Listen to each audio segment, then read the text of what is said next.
এটা শুধু আমাদের দাবি নয়, জনগণের দাবি। কাজী এটা দিতে অসুবিধা কোথায়, কাদের ইঙ্গিতে দিচ্ছেন না? আমি মনে করি ভারত চায় না জুলাই সনদের আইনি ভিত্তিতে। তাহলে আপনারা কি ভারতের আশা এবং আকার প্রতিফলন ঘটাচ্ছেন? আমরা অবশ্যই দাবি করব জুলাই সনদের আইনি ভিত্তি দিতে হবে। অন্তর্বর্তী সরকার শুধু নির্বাচনের জন্য বসেন নাই। তিনি কেন বসেছেন আমরা সবাই জানি। সংস্কার, বিচার, নির্বাচন।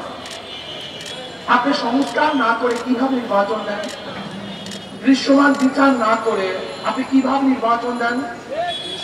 যদি শুধু আপনি নির্বাচনের জন্য ক্ষমতা বসেন তাহলে আমার কোনো আপত্তি নেই, কিন্তু যদি আপনি তিনটা বিষয়কে সামনে নিয়ে ক্ষমতা বসেন তাহলে অবশ্যই আপনাকে সংস্কার করতে হবে, দৃশ্যমান বিচার দেখাতে হবে, এরপর নির্বাচনে যেতে হবে।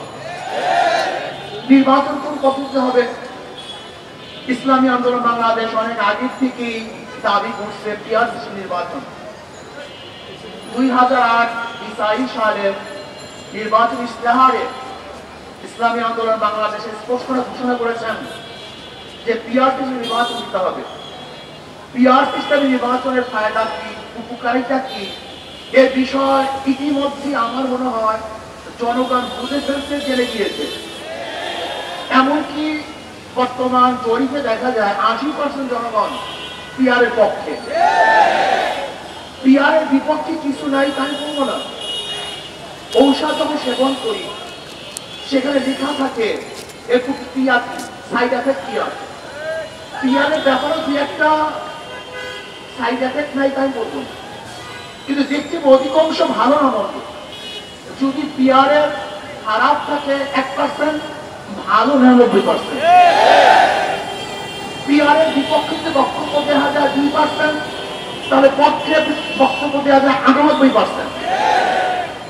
পিআর এর ব্যাপারে সবচেয়ে বড় তাদের প্রশ্ন কি, কাকে ভোট দিবেন, কে নির্বাচিত হবে, এটা তাদের সবচেয়ে বড় প্রশ্ন।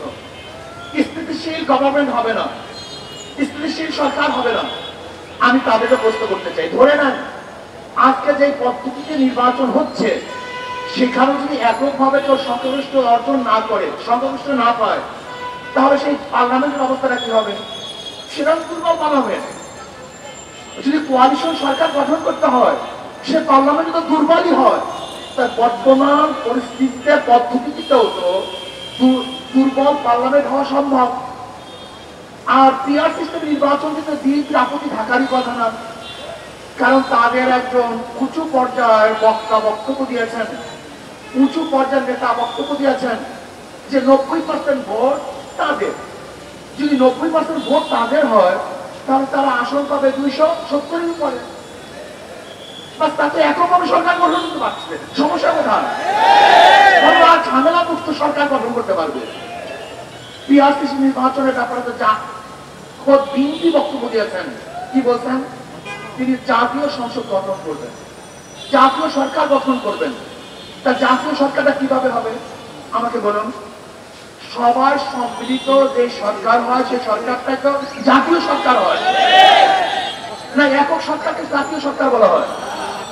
তাই যেহেতু সবার সম্মিলিত সরকারকে জাতীয় সরকার বলা হয়, আর পিআর পদ্ধতিতে তো সমস্ত দলের, সমস্ত মতের, সমস্ত আদর্শের মানুষের সংসদে যাবে। কাজে সেহেতু বিএনপির বক্তব্য অনুযায়ী তো পিআর সিস্টেমের নির্বাচনের প্রয়োজন। পিআরসি নির্বাচনের সবচেয়ে বড় ফায়দাটা কি?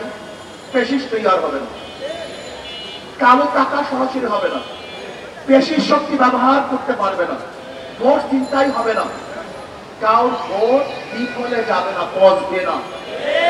সব দলীয়, সব আদর্শের, সব মানুষের সংসদ হবে, যেখানে থাকবে মুসলমানদের প্রতিনিধি, হিন্দুদের প্রতিনিধি, খ্রিস্টানদের প্রতিনিধি, সেখানে থাকবে ডান বাম সমস্ত প্রতিনিধি সেখানে থাকবে। রাস্তায় আন্দোলন করতে হবে না, আমাদের আলোচনা হবে সংসদের মধ্যে, রাস্তায় চিল্লাচিল্লির কোনো প্রয়োজন নেই।